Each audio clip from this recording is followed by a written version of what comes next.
Hello, everyone, and welcome to Behind the Curtain, How Colleges Make Admissions Decisions. I'm Karen Friesen, and we also have Amanda Foote on this call. She will be answering questions in the chat. So please make sure that you set your chat to everyone so that everyone can see the questions that are asked and see the responses as well. And this presentation is being recorded and it will be posted on the counseling blog. So you'll be able to refer back to that, or if you missed it, you will be able to find that. This is a new session that we haven't offered in previous years. And we decided to offer this because one of the most common questions that we get is, parents and students looking for that magic formula on, if I do this, will I get into this college? And that magic formula doesn't really exist. And I wanted to take a minute and explain why, and explain how colleges go about making those decisions between all of their thousands of different applicants. And in order to do that, I first have to talk to you guys about locus of control. So there are things that we have control over, and there are things that we don't. An external locus of control are talking about outcomes outside your control, determined by fate or independent of your hard work and decisions. And then there's an internal locus of control. So those are the outcomes that are within your control, determined by your own hard work, your attributes, and your decisions. So the way that colleges make admissions decisions has both of these in it. So we're going to talk today about factors that are in your control that you can do to help strengthen your application and improve your chances of getting admitted. Then we're going to talk about factors that are outside your control. And those are not as frequently discussed because sometimes they can be pretty discouraging. But I think that it's really important to understand a full picture of the process so that you know how these decisions are made and you can act accordingly. So first, we're going to talk about factors that are within student control. And keep in mind that the task is not to control the wind, but to direct the movements of the ship so that it stays on course. You may not be able to control whether a certain college admits you or not, but you are able to do everything within your power to give yourself the best chance of admission to your selection of schools that you're interested in. Academics are the first thing that are within your control. High school academic achievement is the most important factor in college admission. So they're looking at your GPA, how rigorous are the courses that you chose to take in high school? Did you show improvement over time? And for those colleges that are still considering SAT or ACT scores, then those will be part of your application to some schools.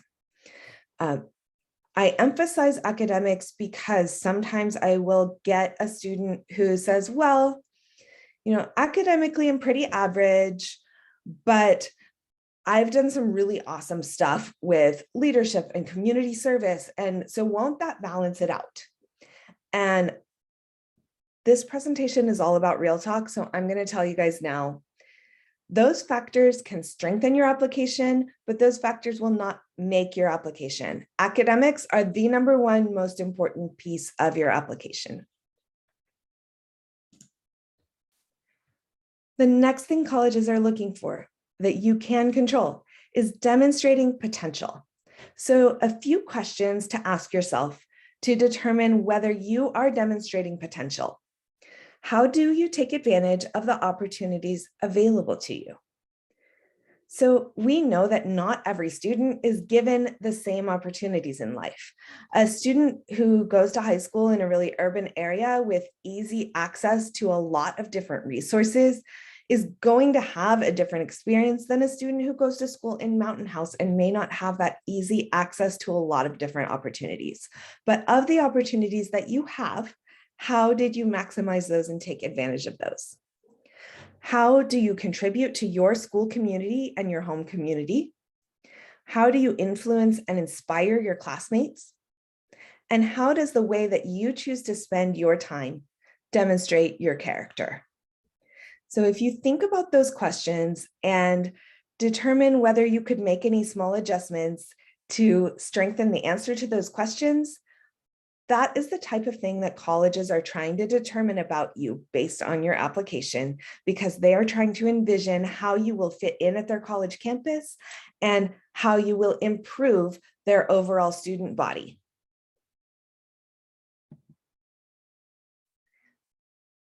Another thing that is within your control is giving your application a theme. So it used to be, even just a few years back, that the big buzzwords in college admission were well-rounded. And colleges still like a well-rounded student, but really over time, as those volume of applications has grown at colleges across the country, they've really started to look more for a deep passion, talent, and commitment in a certain area over time. So for example, if music is your thing, that you have taken advanced classes in music, that you have pursued hobbies in music, that you have done community service related to music, so that you have created opportunities around that thing that is your passion. And the way that you communicate that is by creating a cohesive theme throughout your application. So that means that your essay and personal statement address that theme, that the courses you've selected over high school will show them that you're interested in that. So if we're talking that you're interested in science and that's what you love, and maybe you want to be a pre-med and go to school for biology, then that means that you have taken classes such as our biomedical pathway in high school, or you've taken AP biology. There's different ways to use your course selection to demonstrate that interest, but you do want to be thoughtful about that. Then you want to make sure that your essay or personal statement has stories related back to this passion and interest of yours. That people who are writing you your letters of recommendation are really clear on what that passion is and how you've pursued that, so that they can address that in their letters as well. That your extracurricular activities connect in some way back to that passion or interest of yours, and that maybe you have some achievements and awards in that area as well. So pick a theme, stick with it, and think of every different area of your application as an opportunity to demonstrate that theme. And that can strengthen the reader's ability to get to know you as a person and understand what you're all about if there's a cohesive theme running throughout all the different pieces of that application.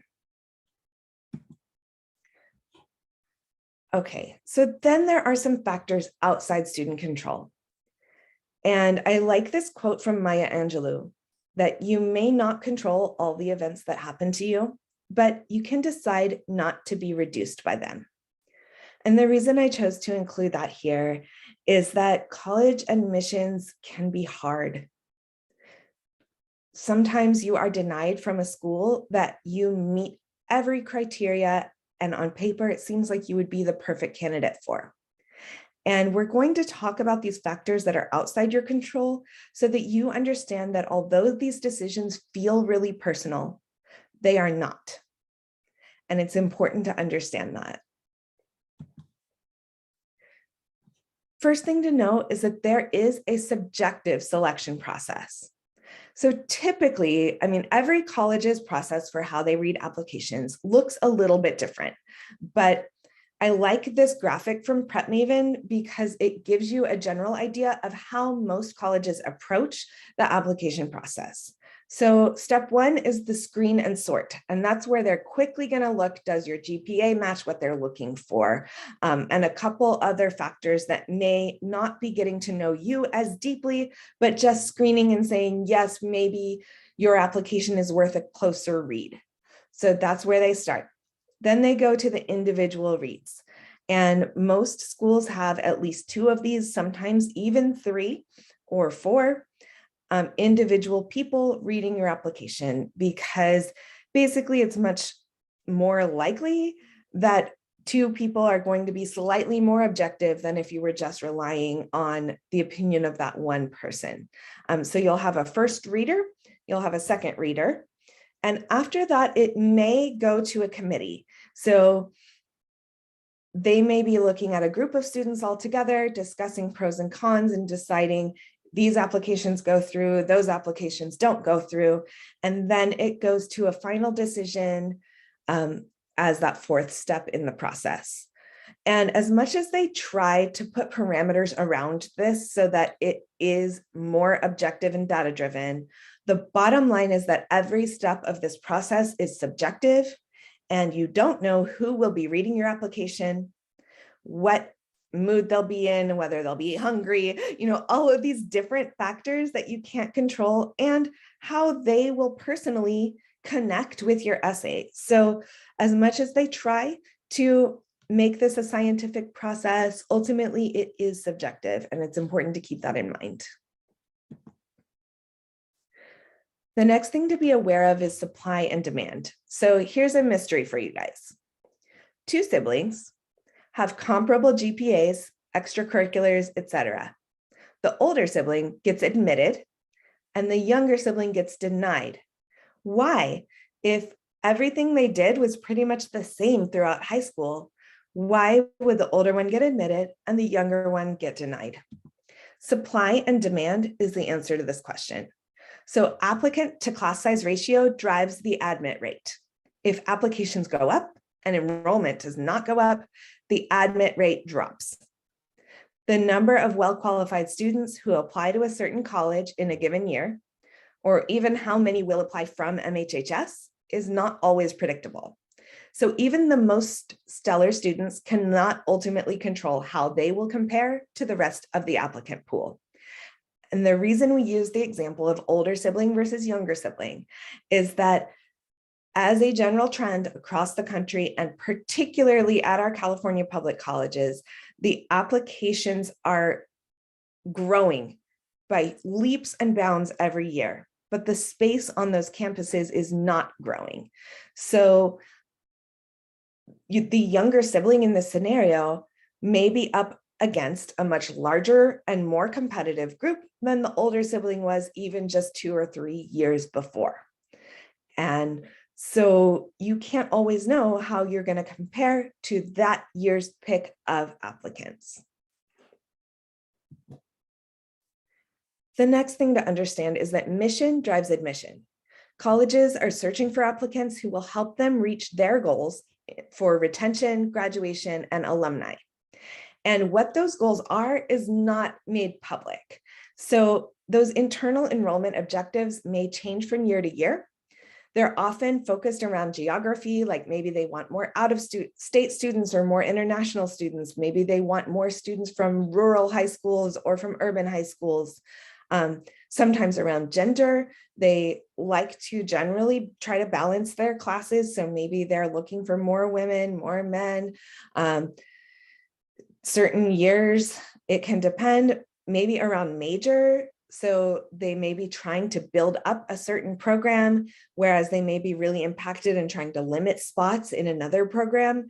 And the fact is that we just won't know about that. The goalposts for these college admission standards are moving every year. So that's why we can't give you that magic formula. Institutional mission and priorities are the lens and filter through which admissions decisions are made. So keep in mind that they are judging you based on their certain internal standard, and you will not know what that is. So you can't speak directly to that in your application. Then this is the one I like to talk about the least because it's so discouraging, but it's also true. Money matters. Privilege is real. Students from wealthy families have a significant advantage in college admissions because the system is set up to favor them. So research supports that students from wealthy families usually have higher SAT scores, a higher graduation rate, they have the ability to pay a high tuition, and a greater ability to give back to the school later. So for example, Students from top 1% of income earners are 77% more likely to get into Ivy League colleges than students from the bottom 25% of income earners. 77%. You'll also see things like the top 25% of income earners actually get more financial aid that's not need-based, because when schools have the discretion to decide where that financial aid goes, they may choose to try to give that financial aid to wealthier families to entice them to come to that college because of their ability to pay that tuition, graduate, and give back to the school later. We cannot control the income of the family that we come from. We can't control our family's income potential, but it is important to note that this process is not fair and it's not objective. So if you're rejected from a school, there are lots of unseen factors that might be going into that. And then let's talk about America's best colleges. Good old US News and World Report. They have created a rankings list that is a powerful force in college admissions, but also often misguided. So a lot of the ranking methodology that they use is subjective, arbitrary, and flawed. The list causes universities to take steps that are counterproductive to their educational mission in order to improve their ranking. Equity and diversity often suffer as a result. So you can even see this in the news right now. There's a big deal about a professor from Columbia who is ranked number 2 on the best colleges list this year, who's saying that allegedly Columbia manipulated some of their data to get a higher ranking. And schools have a really high motivation to do that because this list has become a go-to. So a best college does not mean best college for you. And this list is not always a really accurate reflection of where you will have the best experience or what will prepare you the best for your future. So keep that in mind, but the higher up they are on that best list, it doesn't mean they're not a good college. They're probably a great college if they're up high on that list, but they're not the only great college. And there are some factors here that should be questioned before you decide that one college is better than another. So where I'm going with all of this is I want to give you guys some real talk. College admissions are unfair. Hard work does not always pay off. However, there are things that you can do to maximize college admission opportunities. And that's where you should spend your energy and your focus. It's also important to keep in mind that there are many factors outside your control that heavily impact admission decisions. So neither an admit nor a deny decision is a value judgment on your worth as a student or an evaluation of your ability to succeed in life. This is the purpose of putting this presentation together tonight, both understanding why there's not a magic formula to guarantee admission into a school and understanding that these decisions that feel very, very personal are far from it.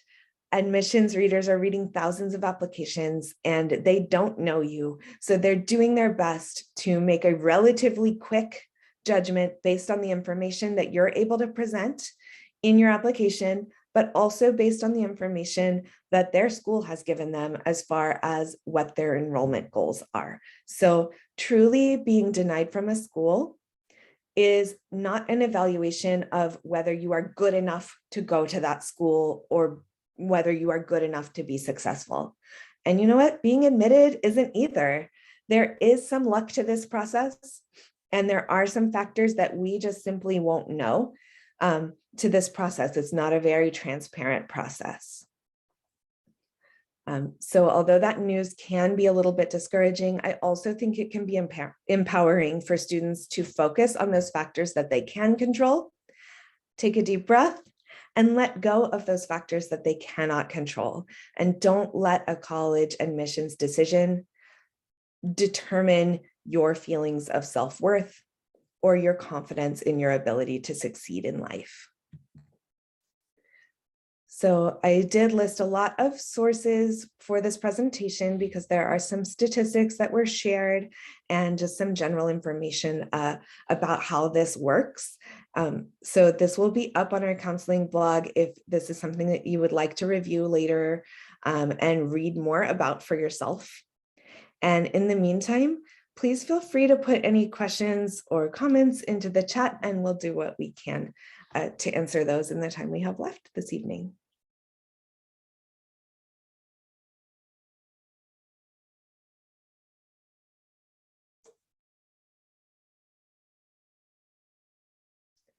Great question. So is there a fraction or ratio of students admitted from each school district? Colleges will never admit that that's the case. However, if they get a huge amount of applicants from MHHS, they're going to want to show that they accept from diverse geographical regions. So while there's not a specific numbers cap on how many students they'll accept from a district, it does make a difference if a small number or a large number of students from your school district applies. Are the initial screen and sort done by humans or machines? Great question. Usually they are done by humans, but it's a very surface level overlook. So they might just be ruling out based on GPA, for example, without really reviewing the rest of the application or giving a numerical score to different parts of the application. But typically it is done by humans, and then the more in-depth reads are also done by at least a couple of different humans to get some different perspectives. And in addition to GPA transcripts and essays, do colleges also look at students' Facebook, Instagram, or LinkedIn? Great question. Typically they don't, however, they can. So we definitely tell students to be really mindful about what they're posting because they can, and different majors, or particularly if your student is trying to be a competitive athlete, they may look into that. For the most part, they're overworked and underpaid, and they're reading thousands of applications, and they don't have time to go do a deep dive and look at those Facebook and those Instagram. But I would not rule out the possibility, particularly at private colleges. Yes, just to speak on that a little bit further, I have run a internet safety workshop before on the campus, and part of that we did talk about this. Right now, the kind of statistic that's out there is about 33% of admissions counselors are reviewing different social media or online accounts. So it can happen. So be very, very cautious of what you are posting. Remember, the internet is permanent. What you post there will stay there. So make sure you're making smart and positive decisions when you are involving in social media or online involvement. Absolutely. Thank you, Ms. Butt. I also see a question about Delta College courses and how does that affect the initial screen and sort? That's a great question. So when students apply to college, they submit their transcripts or their records from every place where they've taken high school or college level coursework over their high school years. And then colleges have their own internal system where they basically upload that information. So their entire body of work in high school, regardless of whether that was taken at MHHS or Delta College or an online provider, all of that is taken into consideration to calculate the GPA that's used in the initial screen and sort. Which transcript it's on does not affect the outcome of that.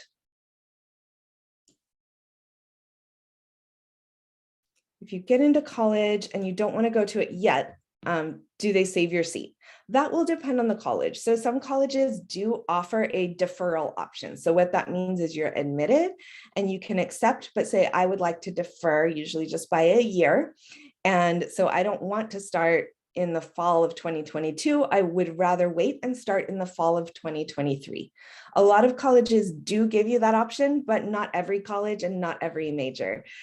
So you have to kind of do the research on your own for that one and see what your options are, but it can potentially be an option.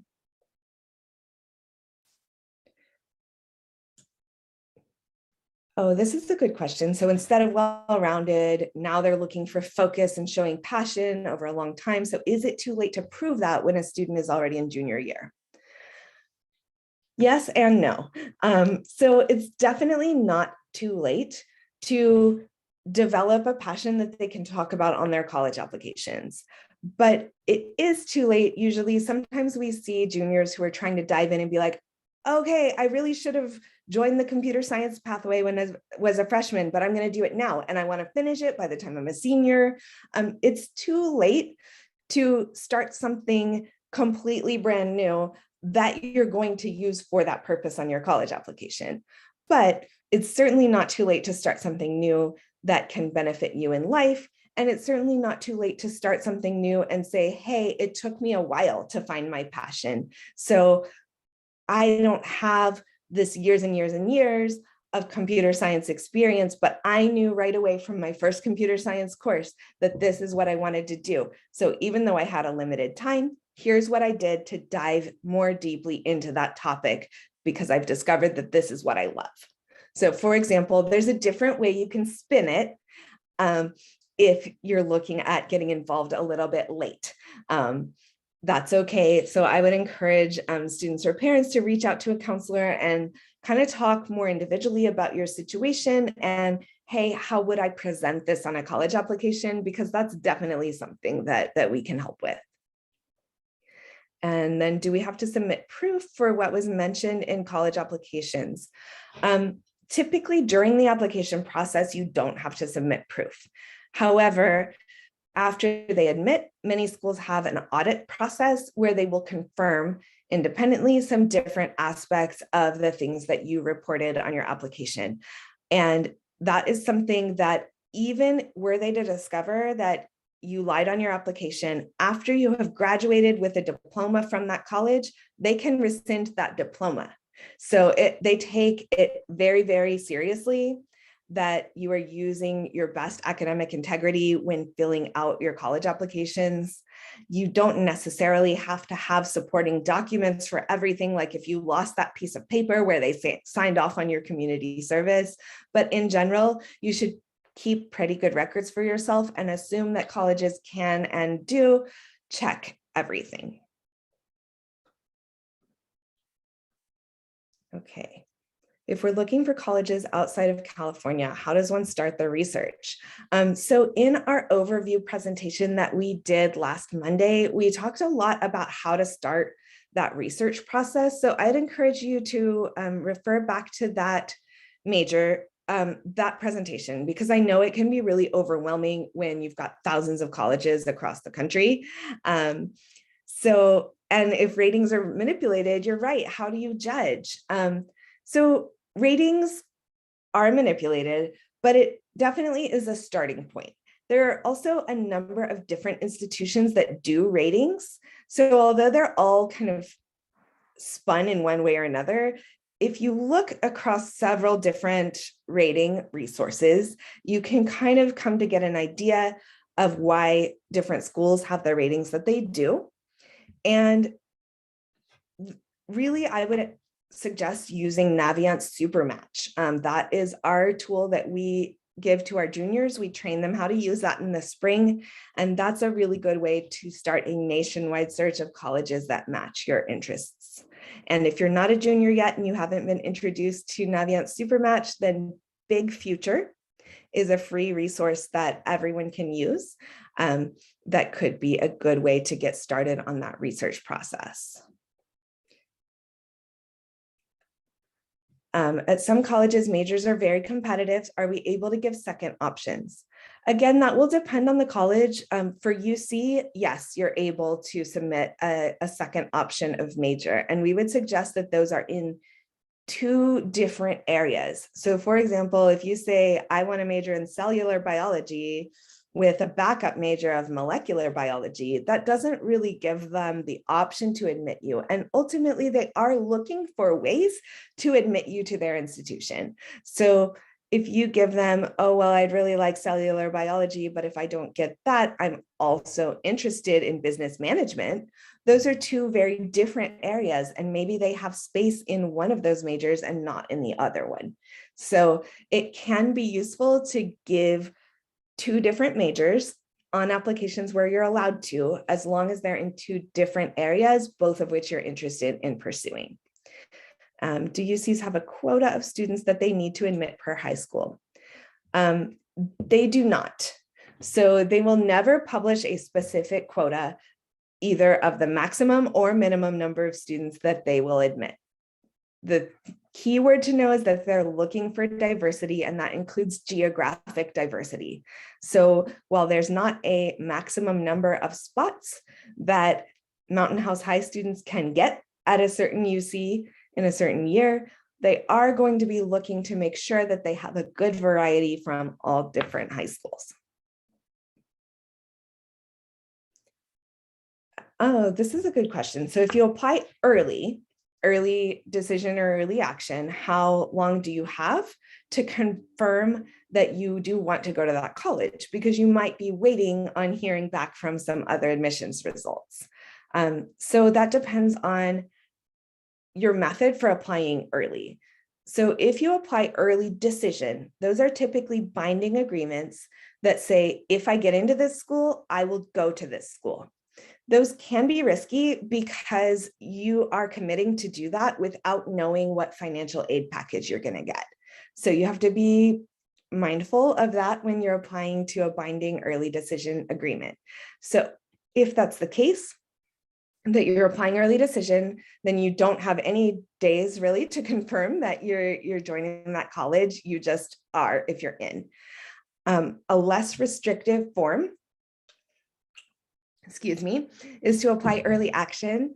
And applying early action would allow you to hear back sooner from that college. Yes, you're in, or no, you're not.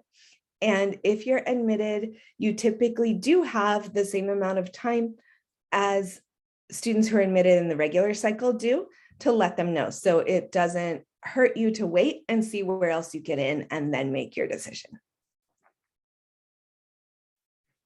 Has the transfer process become more rigid for UC? The transfer process still exists. The transfer with a guarantee, the tag agreement from community college still exists.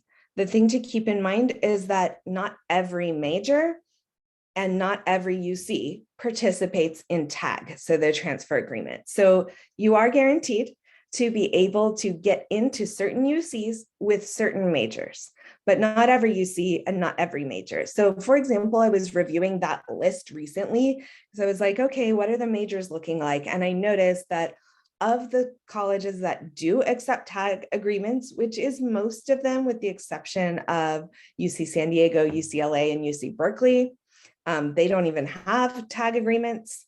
And there might be one other one. I'm speaking off the top of my head here, but I did look at this pretty recently. So I noticed that all the schools that do have tag agreements have recently cut computer science out and said, nope, you can't tag with a computer science major. Now you can still apply to that college and you might get admitted for a computer science major, but they're not going to guarantee that you're going to be able to go to a UC in a computer science major. And that's just a sign that that major has become so impacted. There's a big trend towards studying computer science right now. And so they have fewer spots to guarantee admission to transfer students. Green card and visa, that kind of thing, will that be considered during admissions? That is a little bit more difficult to quantify. Sometimes colleges are specifically looking for international applicants because international applicants are required to pay that higher tuition. And that can be the bread and butter for a lot of colleges to keep themselves running. But if you are on a green card or a visa and you're eligible potentially for some forms of financial aid, they won't necessarily consider that when they're admitting you or not. But they will consider that when they're looking at whether they're able or willing to give you a financial aid offer. Does having funding in 529 accounts reduce the chances of getting scholarships? Not necessarily. So there's a lot of different kinds of scholarships out there. There are merit-based and need-based are kind of your two major categories. So having some funding in 529 account can reduce your eligibility for need-based scholarships, because even no matter what your family's income is, if you have a certain amount saved up for college, then in theory, you need less financial support. So those need-based scholarships may not come your way as much. But the merit-based scholarships are open to anyone who's shown excellence in certain areas. So you wouldn't have any reduction in eligibility for those. And there's just so many detailed, intricate ins and outs of how they would analyze your financial situation and determine your financial aid that I really can't even speak to that too generally. When I'm talking about different colleges, that would be something that if you have a particular college or two that you're really interested in, you could reach out to their financial aid office and their admissions office to get more information about that, because I certainly wouldn't be the expert in the details of that for each college.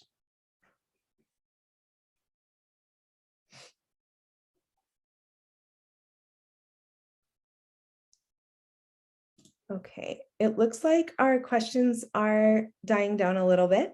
So I will go ahead and end the presentation and ask that you guys reach out to us by email anytime with further questions.